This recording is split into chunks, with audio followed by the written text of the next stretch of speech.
warahmatullahi wabarakatuh. Sampurasun. Tepang deui sareng tim kuring pun Andika Radia Prakasa dina warta Sunda Salapan TV. Aya warta naon wae ayeuna teh kasanggakeun warta salengkepna.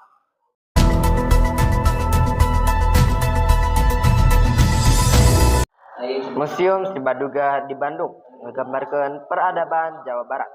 Museum Sri Baduga teh salah sahiji tempat wisata anu perenahna di Jalan BKR nomor 185 Pelindung Hewan Kecamatan Astana Anyar, Kota Bandung, Kiduleun Lapangan Tegalega. Museum Sri Baduga ngadeg dina lahan 8.415 meter persegi, dikoholakeun ku Dinas Kebudayaan dan Pariwisata Disbudpar Jawa Barat. Museum Sri Baduga midangkeun leuwih ti 5.000 koleksi nu aya hubunganna jeung sajarah Jawa Barat tur Sunda. Di ieu museum runtuyan sajarah Jawa Barat tembong lain wae dina wanda asli, tapi oge nu dina wangun miniatur, replika, maket, sarta foto. Di ieu museum mindeng digelar rupa-rupa kegiatan saperti lomba, seminar, ceramah, jeung lokakarya nu aya patalina jeung sajarah. Museum Sri Baduga ngadeg tahun 1874, diresmikeun 5 Juni 1880 ku Mendikbud Daud Jusuf sarta dingaranan Museum Negeri Provinsi Jawa Barat. Tahun 1880 diganti jadi Museum Negeri Provinsi Jawa Barat Sri Baduga. Ari ngaran Sri Baduga ngahaja diluyeukeun jeung nu aya dina Prasasti Batu Tulis Bogor.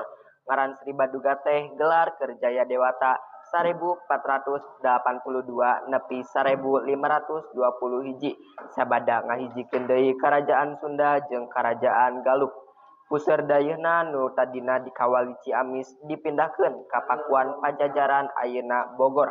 Pangna dipindahkeun teh keur leuwih ngamotekarkeun widang maritim lantaran Pakuan deukeut ka Sunda Kalapa. Koleksi Museum Sri Baduga diantarana rupaning titinggal sajarah Indonesia, khususna kemekaran sajarah jeung budaya Jawa Barat. Di ieu tempat oge aya koleksi objek sajarah zaman Kerajaan Hindu Katut Buddha. Aya kareta kuda nu wangunna kawasato mitologi Lembuswana minangka kendaraan Batara Guru. Lian ti eta aya diorama guha manusa purba sarta conto tulang-tulang purba jeung koleksi ti mangsa prasejarah. Dipidangkeun oge koleksi kabudayaan jeung kahirupan mangsa baheula saperti pakakas, alat perdagangan jeung transportasi. Aya oge barang-barang titinggal pangaruh budaya Islam jeung budaya Eropa.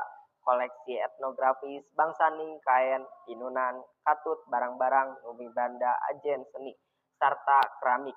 Urang ge bisa nitenan rupa-rupa kasenian katut budaya nu khas saperti baju panganten Sunda, kasenian tradisional Sunda jeung sajabana.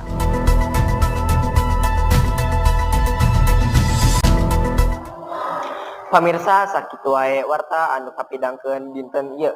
Sim kuring pun Andika Radia Prakasa seja amit mungkur amit mundur. Tepang deui dina warta anu sanesna. Assalamualaikum warahmatullahi wabarakatuh.